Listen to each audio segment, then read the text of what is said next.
जय हिंद दोस्तों, वंदे मातरम।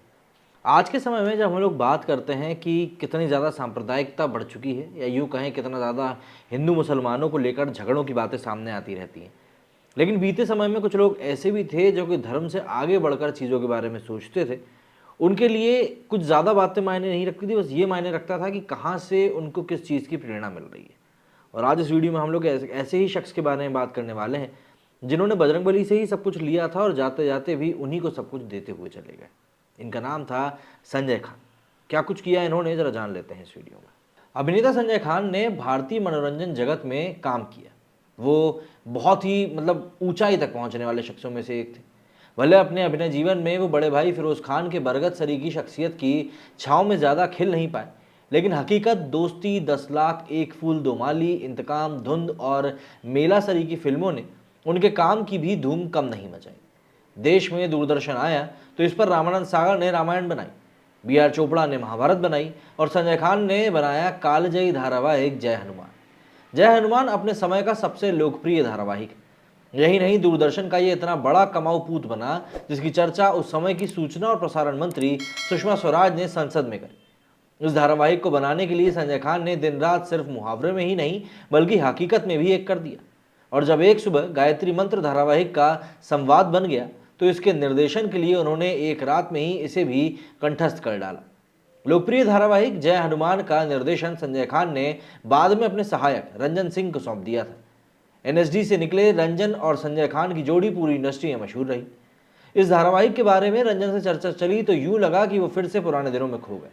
शेखर कपूर की फिल्म बैंडिट क्वीन में निर्देशन की बारीकियां सीख चुके रंजन सिंह को जय हनुमान का पता चला तो वो संजय से मिलने पहुंच गए। हैरत उनको इस बात की कि एक मुसलमान हिंदुओं के सबसे लोकप्रिय भगवान पर धारावाहिक बना रहा है। रंजन की माने तो यह हनुमान की ही कृपा रही कि इस धारावाहिक ने उनकी और संजय खान दोनों की ही किस्मत बदल डाली। जय हनुमान के उस चर्चित सीन की चर्चा चलने पर रंजन बताते हैं कि यह धारावाहिक जय हनुमान के पहले दिन की शूटिंग की बात है। हम लोग एक रोज पहले शाम को बैठकर अगले दिन की तैयारी कर रहे थे। संजय खान साहब ने सीन समझाते हुए बताया कि एक साधु नदी में नहाएगा तो वहां गायत्री मंत्र का पाठ करेगा। तभी वो कुछ देर के लिए रुके और फिर मुझसे कहने लगे कि रंजन, मुझे गायत्री मंत्र सिखा दो ताकि जब सुबह मैं इस दृश्य का निर्देशन करूं तो कलाकार को गायत्री मंत्र सस्वर पाठ करके सुना सकूं। एक सच्चे गुरु की पहचान यही है कि वो अपने शिष्य से भी सीखने में परहेज ना करे। उन्होंने गायत्री मंत्र रात भर में ही कंठस्थ कर लिया और अगले दिन जब सीन शुरू हुआ तो मौके पर मौजूद सारे लोग बिल्कुल हक्के बक्के रह गए। दूरदर्शन के लिए टीपू सुल्तान और द ग्रेट मराठा जैसे चर्चित धारावाहिक बनाने वाले संजय खान धारावाहिक जय हनुमान के निर्माण के समय पूरी तरह से सात्विक हो चुके थे। उनके करीब के लोग बताते हैं कि इस धारावाहिक को बनाने के बाद संजय खान की शख्सियत में भी काफी बदलाव देखने को मिला। जैसे हनुमान खुद को राम का किंकर मतलब कि सेवक का सेवक बताते थे, वैसे ही संजय खान भी हो चुके थे। अहंकार तो खैर उनमें कभी रहा ही नहीं था और इसके बाद तो बिल्कुल ही साधु सरीखे हो गए थे। रंजन बताते हैं कि धारावाहिक जय हनुमान में हनुमान उत्सव का भव्य आयोजन उनकी ही कल्पना का परिणाम था। धारावाहिक जय हनुमान बना भी भगवान हनुमान की प्रेरणा और आशीर्वाद से ही था। बताते हैं कि जयपुर में द ग्रेट मराठा सीरियल की शूटिंग के दौरान वहां स्थित एक बहुत बड़े हनुमान मंदिर में संजय खान एक दिन यूं ही चले गए। मंदिर में गए तो देर तक वहां रुके रहे और जब चलने लगे तो जो कुछ समय उनके पास था वो सब वो वहीं दान कराए और मंदिर की देहरी छूकर हनुमान प्रतिमा से मुखातिब हो बोले, अब अगला धारावाहिक मैं आप पर ही बनाऊंगा।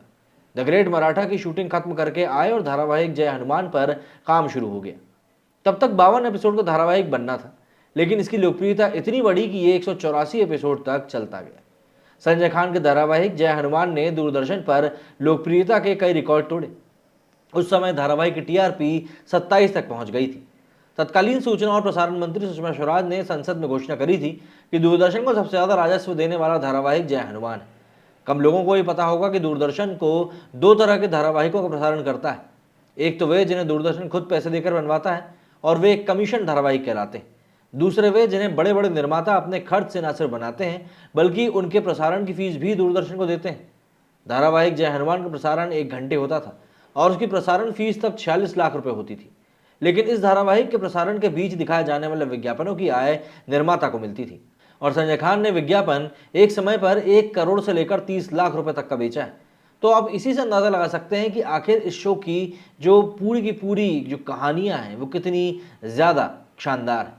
क्योंकि ऐसे समय में जब ये सीरियल टेलीकास्ट हुआ था उस समय लोग वैसे भी इन चीज़ों को लेकर ज़्यादा सजग नहीं थे, लेकिन उसके बाद जब इसकी लोकप्रियता बढ़ती चली गई तो दूरदर्शन ने भी राजस्व को उसी प्रकार से कमाना शुरू कर दिया। आज की डेट में ऐसे एग्जाम्पल्स बिरले ही देखने के लिए मिलते हैं, लेकिन बीते समय में लोग इसी प्रकार से अपनी प्रेरणा को आदर्श मानकर आगे चलते थे। आपका क्या कहना है इस बारे में कमेंट करके जरूर बताइएगा। मेरे इस वीडियो में फिलहाल इतना ही। जय हिंद, जय भारत।